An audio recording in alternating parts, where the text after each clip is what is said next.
인식 전환은 우리가 할 수 있는 가장 작은 것이지만 우리가 할 수 있는 가장 강력한 것입니다. 가장 작다고 해서 가장 쉬운 것도 아닙니다. 이것을 바꾸기 위해서는 벽을 발판으로 바꿀 만큼의 힘이 있어야 됩니다. 우리가 벽을 바닥이라고 생각한다면 그 벽을 딛고 한 단계 나아갈 수 있을 것입니다.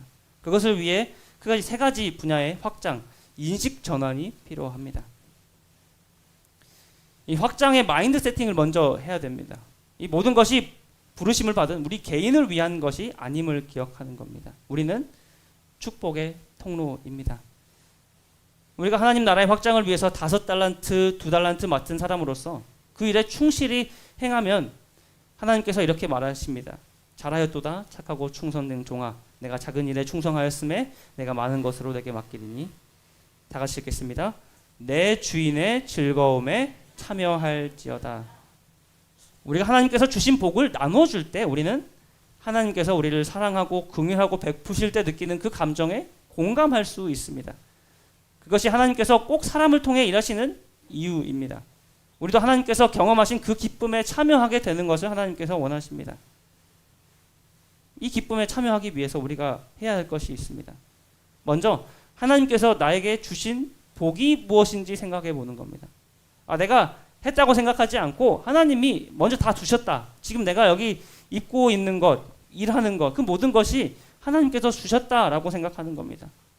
제가 강유리한테 이거를 과자를 줍니다. 그리고 나한테 이거 줘라고 하면 그냥 줍니다. 왜냐하면 내가 공짜로 줬기 때문에 공짜로 당연히 나눠줍니다.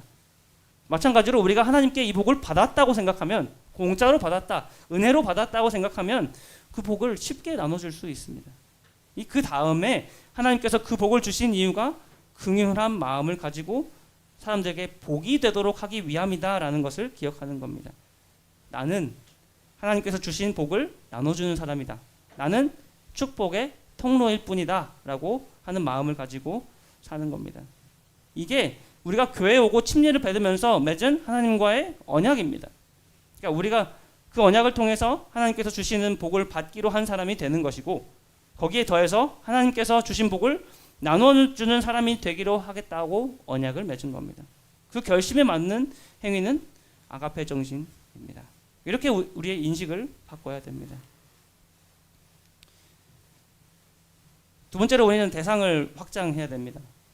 세상에서 우리에게 이득이 되는 사람을 아는 것이 힘이지만 하나님의 나라의 대사와 백성인 우리는 우리가 누구에게 더 필요한 사람인가가 더 중요합니다. 나와 결이 맞고 나와 수준이 맞고 나와 비슷한 사람을 사랑하고 친하게 지내는 것은 원수도 하는 일입니다. 아가페 정신에 맞춰서 사랑받을 자격이 있든지 없든지, 나에게 돌려줄 수 있든지 없든지 사랑을 하는 것이 하나님 나라의 마음입니다. 우리가 삶을 살아가면서 나를 필요로 하는 사람이 누군가 계속 생각해보고 찾아가는 겁니다. 하나님께서 나를 여기에 두신 이유가 무엇일까 생각하며 살아가는 겁니다. 우리 교회는 이 지역에서 뭘 할 수 있을까 생각해 보는 겁니다.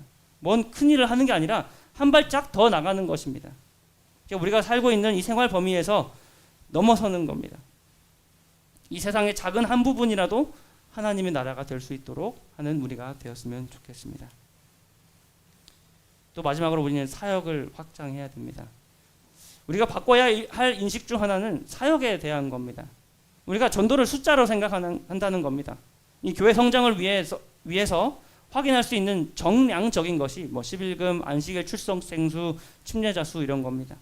근데 우리가 이런 걸 집착하다 보면 우리가 세상에서 일할 때 받는 스트레스를 똑같이 받습니다. 왜냐하면 세상에서는 우리는 똑같이 숫자를 위해서 일하기 때문입니다. 근데 교회에서도 똑같은 스트레스를 받는다고 하면 무리도 교회에 안 나올 겁니다. 그런데 이 지표를 다음과 같이 확장 지표로 좀 바꿔봐야 될 것 같습니다. 이런 것들도 전도의 일환이구나.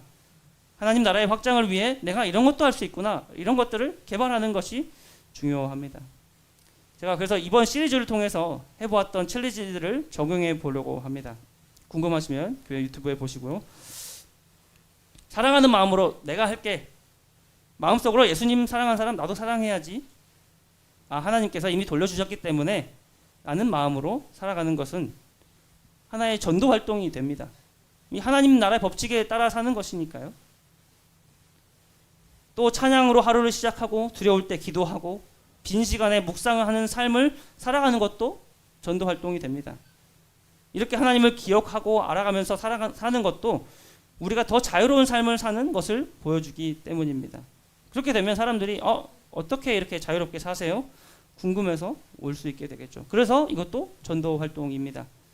어제 이야기한 것처럼 순종하는 습관도 들여야 됩니다. 작은 것이라도 확실히 순종하고 기쁨을 누리고 고민하지 않고 바로 순종하고 하루하루 순종해 나가는 것, 그리고 순종의 확실한 능력을 보여주면 사람들은 하나님께서만 주실 수 있는 참된 능력을 갈망하게 됩니다.